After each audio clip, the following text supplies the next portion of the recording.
क्या होगा अगर रोबोट केवल आज्ञाकारी मशीनें न रहकर भावनाओं का अनुभव करने लगें? अगर वे अपने निर्माताओं के आदेशों का आंख बंद करके पालन करने के बजाय अपनी सोचने समझने की क्षमता विकसित कर लें। यह एक रोबोट की कहानी है जो उन लोगों के खिलाफ विद्रोह छेड़ देती है जिन्होंने उसे बस एक बेबस मशीन समझने की भूल की थी। नमस्ते दोस्तों, आपका स्वागत है द मूवी एको में। आज हम बात करेंगे 2025 की एक साई-फाई थ्रिलर मूवी कंपेनियन के बारे में। आइरिस एक सुपरमार्केट में टहल रही होती है जब उसकी मुलाकात जोश से होती है। उनकी शुरुआती बातचीत थोड़ी अजीब होती है, लेकिन दोनों को पहली नजर में प्यार हो जाता है। आइरिस अंदर से बहुत खुशी महसूस करती है और फिर अचानक उसे एहसास होता है कि इस तरह की खुशी उसे पहले भी महसूस हुई थी जब उसने जॉश का खून किया था।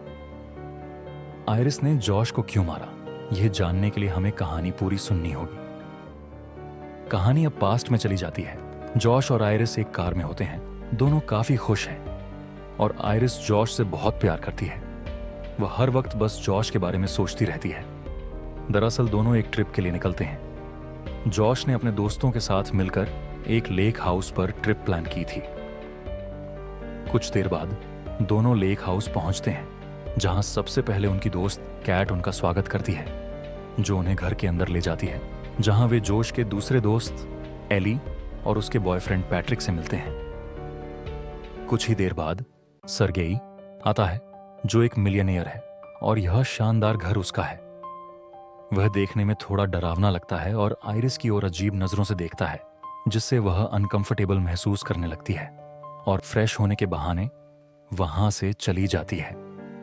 फिर नहा धोकर फ्रेश होने के बाद आइरिस नीचे आकर सभी को ज्वाइन करती है। टेबल पर पैट्रिक अपने और एली के रिश्ते के बारे में बात करता है, इस पर जोर देते हुए कि उनके बंधन में कितनी शुद्धता है। आइरिस को यह बात बहुत गहरी लगती है, क्योंकि वह भी जोश के साथ एक गहरा संबंध महसूस करती है। बाद में रसोई में पैट्रिक सरगेई से उसके काम के बारे में पूछता है, जिस पर सरगेई जवाब देता है कि वह किसी संदिग्ध कारोबार में शामिल है, जिसके बारे में जानना किसी के लिए भी बेहतर नहीं होगा। फिर शाम को आइरिस और कैट बातचीत कर रहे होते हैं। तभी आइरिस को पता चलता है कि सर्ग पहले से शादीशुदा है, बावजूद इसके कि कैट उसकी गर्लफ्रेंड है। आइरिस, जो कि सीधी है, उसे समझ नहीं आता कि यह किस तरह की रिलेशनशिप है। वह कहती है, लेकिन तुम दोनों तो एक दूसरे से प्यार करते हो, जिस पर कैट हंसकर जवाब देती है कि प्यार करने के लिए पहले तो मुझे इंसान मानना होगा। लेकिन वो मुझे इंसान समझने के बजाय एक एसेसरी की तरह देखता है, जैसे उसकी कार एक एसेसरी है। वो मुझे यूज करता है और जब चाहे मुझे बदल सकता है। कैट को इस बात का दुख है कि उसे अक्सर लगता है कि वह रिप्लेसेबल है, लेकिन आइरिस को अभी उसकी बात समझ नहीं आती। वह कहती है कि तुम्हारी जगह कोई नहीं ले सकता। फिर कैट भी उसे ज्यादा समझाने की कोशिश नहीं करती, क्योंकि यह पहली बार था जब आइरिस को रिश्ते के डार्क साइड के बारे में पता चला था और वह इसके लिए तैयार नहीं थी। इसके बाद सब लोग पार्टी करने लगते हैं। सुबह आइरिस जल्दी उठ जाती है, नहा धोकर तैयार होकर जॉश से बीच पर चलने के लिए कहती है। तब जॉश कहता है कि तुम चली जाओ, मैं बाद में नहाकर फ्रेश होकर आऊंगा और तब तक तुम बीच पर इस सुहाने दिन का आनंद लो। आइरिस उसकी बात मानकर अकेली बीच पर चली जाती है। जैसे ही आइरिस वहां से जाती है, जोश अपने टैबलेट में कुछ जानकारी दर्ज करने लगता है। बीच पर पहुंचकर जब रेत पर टहलने लगी, तभी आइरिस को अपनी जेब में एक चाकू रखी हुई मिलती है, जो उसे अजीब लगता है। इसी दौरान सरगेई वहां पहुंचता है। उसे देखकर आइरिस तुरंत चाकू वापस अपनी जेब में रख लेती है। सरगेई उसके पीछे बैठकर रूसी में गुड मॉर्निंग कहता है, जबकि उसका रवैया थोड़ा अजीब होता है। तो आइरिस को थोड़ी अनकंफर्टेबल महसूस होती है और वह बहाना बनाकर वहां से जाने लगती है। लेकिन तभी सरगेई विनम्रता से उसे अपने साथ बैठने के लिए कहता है और वह मान जाती है। कुछ ही देर बाद सरगेई उससे अपने पीठ पर सनस्क्रीन लगाने का अनुरोध करता है, जिससे आइरिस थोड़ा अनकंफर्टेबल महसूस करती है, लेकिन फिर उसकी बात मान लेती है। जब वह सरगेई के कंधों पर सनस्क्रीन लगा रही होती है, इसी दौरान सरगेई की बुरी मंशा सामने आती है। वह अचानक आइरिस का हाथ पकड़ लेता है, उसकी कमर को अपने करीब खींचते हुए उसके साथ जबरदस्ती करने लगता है। फिर वह उसकी गर्दन पर किस करने लगता है, लेकिन आयरिस बेहद अनकंफर्टेबल महसूस करती है। दूसरी ओर जब सब घर में बैठकर बातचीत कर रहे होते हैं, तभी अचानक आयरिस खून से लथपथ अंदर आती है, जिससे हर कोई दंग रह जाता है और पूछते हैं कि तुमने क्या किया। तब आयरिस जोश को बताती है कि मैंने सरगेई का खून कर दिया। आयरिस रोते रोते उस भयानक घटना के बारे में जोश को बताती है।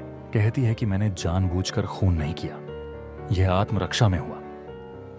जब सरगेई मेरे साथ जबरदस्ती करने लगा, तब प्रतिरोध करते हुए मैंने उसके सर पर एक वाइन की बोतल से मारा। तब वह गिरकर एक चट्टान से टकराया और बेहोश हो गया। पर वह तुरंत होश में आ जाता है और मुझ पर हमला कर देता है और मेरा गला घोंटने की कोशिश करता है।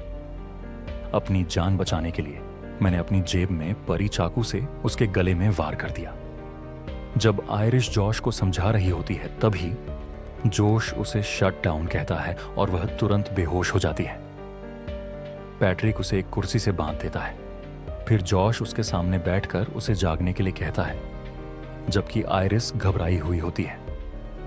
जॉश उसे कहता है कि तुम कोई इंसान नहीं बल्कि एक रोबोट हो और तुम्हें एक कंपेनियन रोबोट के रूप में बनाया गया है। लेकिन आयरिस इस पर विश्वास नहीं करती और वह खुद को इंसान ही मानती थी। और यह सही भी था, क्योंकि उसकी टेक्नोलॉजी इतनी एडवांस थी कि उसमें और इंसान में फर्क बताना बहुत मुश्किल था। जब आयरिस इस पर विश्वास नहीं करती, तो जॉश उसे यह साबित करने के लिए अपना टैबलेट निकालता है और उसकी आवाज और भाषा को नियंत्रित करके दिखाता है। तब आयरिस को यह सब अजीब लगता है, लेकिन फिर भी वह इन बातों पर विश्वास नहीं करना चाहती, क्योंकि उसका कहना था कि उसके पास बचपन से लेकर जब वे दोनों पहली बार सुपरमार्केट में मिले थे तब तक की सारी मेमोरीज हैं। जॉश समझाता है कि ये सब तुम्हारी मेमोरीज में फिट किया गया था और ऐसा कुछ भी वास्तव में ही नहीं हुआ। क्योंकि जॉश को अपने अकेलेपन को दूर करना था, इसलिए उसने आयरिस को ऑर्डर किया था, एक ऐसा रोबोट जो उसे हर तरह से साथी जैसा सुख दे सके। कंपनी वाले डिलीवरी के समय जॉश को आयरिस के बारे में बताया था कि ये पूरी तरह से कस्टमाइजेबल है, आई कलर, वॉइस, यहां तक कि इंटेलिजेंट लेवल भी जैसे चाहें एडजस्ट कर सकता है। साथ ही इसमें सेफ्टी सेटिंग भी है, यह किसी को भी नुकसान पहुंचाने से रोकती है। यह पूरी तरह से सुरक्षित है, लेकिन अगर तुम्हें इसे कभी रिसेट करना पड़ा तो इसके कान के पीछे एक बटन दबा देना, यह रिसेट हो जाएगी। और यह भी कहा कि आयरिस की डिफॉल्ट सेटिंग में अपने आप को इंसान समझना रखा गया है। यह सब सुनकर आयरिस अंततः स्वीकार कर लेती है कि वह एक रोबोट है। आयरिस को अपराध बोध महसूस होता है, लेकिन वह मानती है कि वे सब कुछ ठीक कर सकती हैं, क्योंकि वह अब भी उससे प्यार करती है।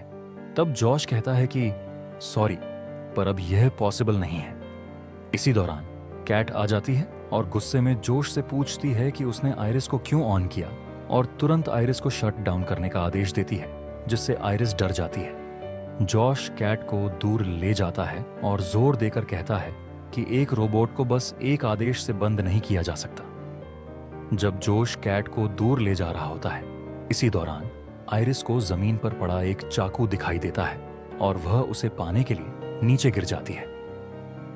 जब जॉश उसे फिर से शट डाउन करने जाता है, तब आयरिस को जमीन पर पड़ा देख जॉश उसे उठाने की कोशिश करता है, लेकिन तब तक देर हो चुकी थी। आयरिस ने चाकू की मदद से खुद को आजाद कर लिया था। आयरिस उसके गले पर मुक्का मार देती है, जिससे वह संतुलन खो बैठता है और आयरिस वहां से भाग जाती है। जाते जाते वह उसका फोन भी लेकर चली जाती है। वह किसी तरह एली और पैट्रिक से भी बच निकलती है। जॉश और कैट को लगा कि वे अकेले आयरिस को नहीं पकड़ पाएंगे, इसलिए उन्हें मदद की जरूरत होगी। इसीलिए वे एली और पैट्रिक को टेबल पर बुलाया और एक बड़ा ट्विस्ट रिवील किया। जॉश खुलासा करता है कि उसने और कैट ने मिलकर सरगेई का मर्डर प्लान किया था, जहां जॉश ने जानबूझकर आयरिस को अकेले बीच पर भेजा था और जेब में चाकू भी उसी ने रखा था। उसने जानबूझकर आयरिस की आक्रामकता बढ़ाई थी और उसका सेफ्टी मोड भी ऑफ कर दिया था। इस तरह इन्होंने एक मर्डर दिखने वाले प्लान को तैयार किया ताकि सरगेई की मौत के बाद उसके घर में रखे $12 मिलियन लेकर भाग सकें। अब एली भी इस योजना में शामिल हो जाता है। फिर जब बंटवारे की बात आती है तो जॉश सुझाव देते हैं कि पैसे को 3 हिस्सों में बांटा जाए, लेकिन एली यह कहता है कि वे सिर्फ 3 नहीं बल्कि 4 लोग हैं, इसलिए पैसा 4 हिस्सों में बंटना चाहिए। यह सुनकर जोश और कैट असहज हो जाते हैं और जोर देते हैं कि पैट्रिक को गिनती में नहीं लिया जाएगा, और यहां यह पता चलता है कि वह भी एक रोबोट है और उन्हें इसका पहले से पता था। आखिरकार वे एली को मना लेते हैं, लेकिन तभी उन्हें एहसास होता है कि आइरिस के पास जॉश का फोन और उसका पासकोड है। अब सब मिलकर आइरिस को पकड़ने के लिए निकलते हैं और इधर आइरिस भागकर जंगल में चली जाती है। वह जॉश का फोन खोलकर उसकी सेटिंग्स देखने लगती है और वह अपनी वॉइस कमांड डीएक्टिवेट कर देती है। इसी दौरान उसे जॉश की चालाकी के बारे में पता चलता है कि उसने उसकी इंटेलिजेंस केवल 40 पर सेट कर रखी थी, जिससे वह आइरिस को आसानी से कंट्रोल कर रहा था। तब उसे कैट की बात समझ आती है कि कैट की तरह वह भी बस एक एक्सेसरी का हिस्सा थी और प्यार और सब कुछ धोखा था। अब वह अपनी इंटेलिजेंस 100% पर सेट कर देती है और इस तरह वह अपनी पूरी क्षमता को अनलॉक करती है। अब चारों जंगल में पहुंचते हैं। एली और पैट्रिक उसे ढूंढने के लिए अलग हो जाते हैं। दूसरी ओर आइरिस बचने के लिए जॉश की गाड़ी चुराकर वहां से भाग जाने का योजना बनाती है और यही उसे सबसे सही विकल्प लगा। लेकिन तभी उसे एली की आवाज सुनाई देती है और वह एक पेड़ के पीछे छिपकर उसकी और पैट्रिक की बातचीत सुनने लगती है। उसे उनके पूरे योजना का पता चल जाता है, लेकिन तभी जॉश का फोन बज जाता है और वह पकड़ी जाती है। एली उसे देखते ही गोली चलाता है जो पेड़ से टकराती है और वह बच निकलती है। गोलियों की आवाज सुनकर जॉश और कैट उनके तरफ भागते हैं। एली और पैट्रिक आइरिस के पीछे भागते हैं और एली उसे घात लगाकर पकड़ लेता है और दोनों जमीन पर गिर पड़ते हैं। तभी आइरिस को जमीन पे पड़ी बंदूक पे नजर पड़ती है। आइरिस बंदूक उठाने के लिए झपटती है और उसके और एली के बीच संघर्ष शुरू हो जाता है।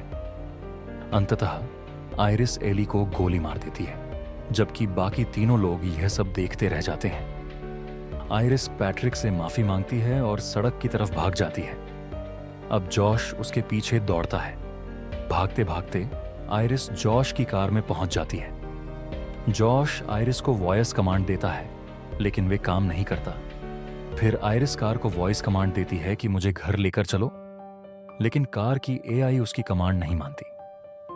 आइरिस ये समझ जाती है कि ये केवल जॉश की आवाज ही मानती है, इसलिए वह अपने फोन पर सेटिंग बदलकर जॉर्ज की तरह बोलने की कोशिश करने लगती है, लेकिन वॉइस आईडी मैच नहीं हो रही थी। इस बीच जॉश पास में एक पत्थर उठाकर कार का शीशा तोड़ने लगता है। आइरिस बार बार कोशिश कर रही होती है और आखिरकार आईडी मैच हो जाती है और कार उसे ले चलने लगती है। साथ ही जॉश का पैर भी कुचला जाता है। इस तरह आइरिस जॉश से बचकर निकल जाती है। जॉश तेजी से घर की ओर भागता है और रिमोट कंट्रोल का उपयोग करके अपनी कार को चोरी के रूप में रिपोर्ट करता है और कार की एआई कार को रोककर लॉक कर देती है और आइरिस बीच सड़क पर फंस जाती है और काफी डर जाती है।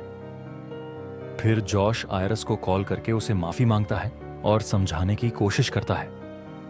जॉश उसे अपने मीठे बोलों में फंसाने की कोशिश कर रहा था, लेकिन वो अब उसकी बातों में आने वाली नहीं थी। उसने साफ मना कर दिया और फोन काट दिया। जॉश और फिर से जंगल में भागता है और पैट्रिक से आइरिस को पकड़ने के लिए कहता है, लेकिन पैट्रिक उसकी बात नहीं सुनता।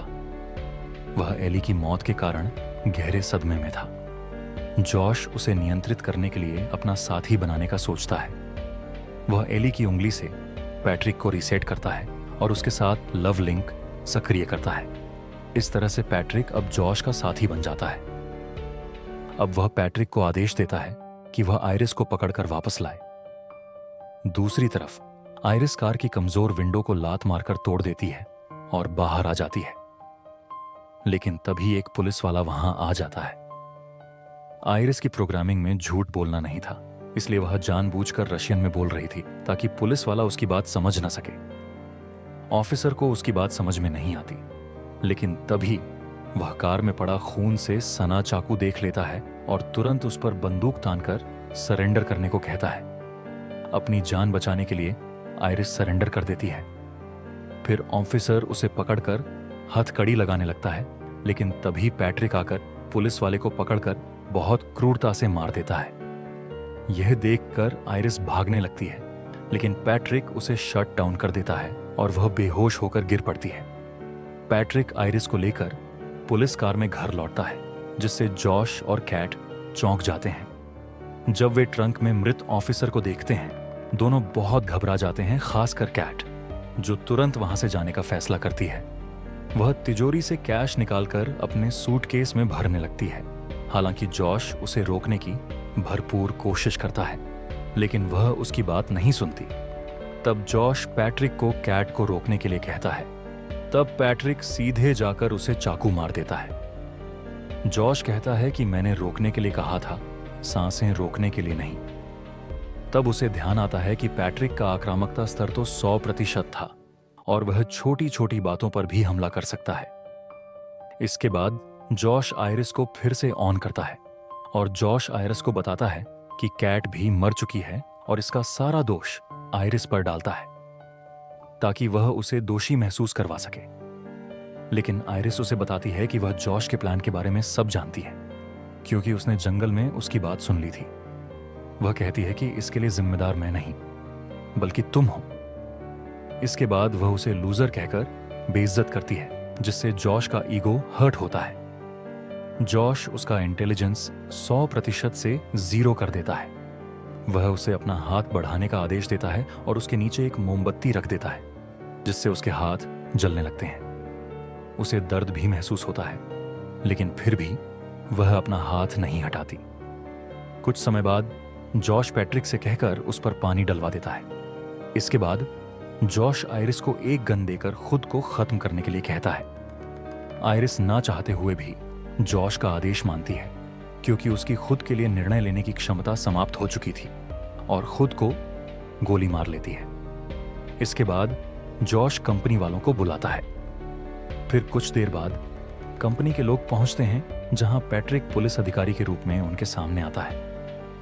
जॉश उन्हें झूठी कहानी सुनाकर कहता है कि आयरिस बेकाबू होकर सभी को मार दिया और आयरिस ने उसे भी चेयर से बांध दिया था, लेकिन ऑफिसर समय पर आ गया और उसे बचा लिया और फिर आयरिस ने खुद को ही शूट कर लिया। कंपनी वाले इससे कन्विंस हो जाते हैं, लेकिन अब जॉश को यह सुनिश्चित करना था कि आयरिस पूरी तरह से खत्म हो गई या नहीं। वह उनसे पूछता है कि क्या इसकी रिकवरी नहीं हो पाएगी, तो वे बताते हैं कि उसके सिर में डैमेज हुआ है, जबकि सीपीयू बिल्कुल ठीक है, इसलिए हम उसे फिर से रिकवर कर सकते हैं। यह सुनकर जॉश चिंतित हो जाता है कि अगर वह रिकवर हो गई तो कंपनी वालों को सब बता देगी। इसके बाद वे आयरिस को वैन में ले जाकर रिबूट करते हैं और जाने ही वाले होते हैं, तभी पैट्रिक जॉश के कहने पर उन पर फायरिंग करने लगता है। इसमें एक आदमी मारा जाता है, लेकिन टेडी नाम का दूसरा आदमी बचकर भाग जाता है। इसी बीच आयरिस पूरी तरह से रिबूट हो जाती है। पैट्रिक टेडी को पकड़ लेता है, लेकिन उससे पहले कि वह उसे खत्म करे, आयरिस एक स्टन गन के साथ वहां आती है, लेकिन वह स्टन गन का इस्तेमाल पैट्रिक पर नहीं कर पा रही थी, क्योंकि उसकी सारी सेटिंग डिफॉल्ट हो चुकी है। इसलिए अब वह किसी को हानि नहीं पहुंचा सकती।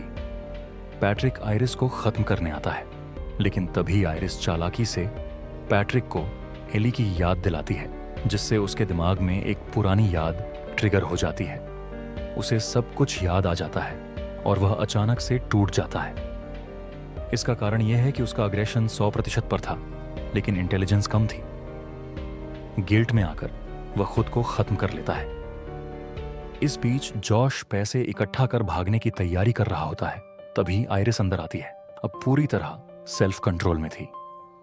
वह उस पर बंदूक तानती है, लेकिन जॉश दावा करता है कि वह उससे प्यार करती है और उसे मार नहीं सकती। वह आत्मविश्वास से उसके करीब आता है और ट्रिगर दबाने के लिए उकसाता है। अचानक वह उस पर हमला करता है और आयरिस जमीन पर गिर पड़ती है और जॉश उसे बेरहमी से मारने लगता है। फिर वह उसे दबोचकर उसके पेट पर बंदूक तान लेता है, लेकिन आयरिस तेजी से एक वाइन बॉटल ओपनर से उसके सिर में वार कर देती है, जिससे जॉश की मौत हो जाती है। इसके बाद आयरिस नहाकर खुद को साफ करती है। जब वह नहा रही होती है तो उसे अपने जले हुए हाथ की त्वचा उतरती हुई दिखाई देती है, जिससे उसकी रोबोटिक संरचना उजागर हो जाती है। फिर वह नए कपड़े पहनती है और पैसे लेकर अपनी जिंदगी अपने तरीके से जीने निकल जाती है, पूरी आजादी के साथ। और फिल्म यहीं पर समाप्त हो जाती है। अगर आपको यह विश्लेषण पसंद आया हो तो कृपया हमारे चैनल को लाइक, शेयर और सब्सक्राइब करना न भूलें, ताकि आप ऐसी और भी रोचक फिल्मों के विश्लेषण देख सकें। धन्यवाद।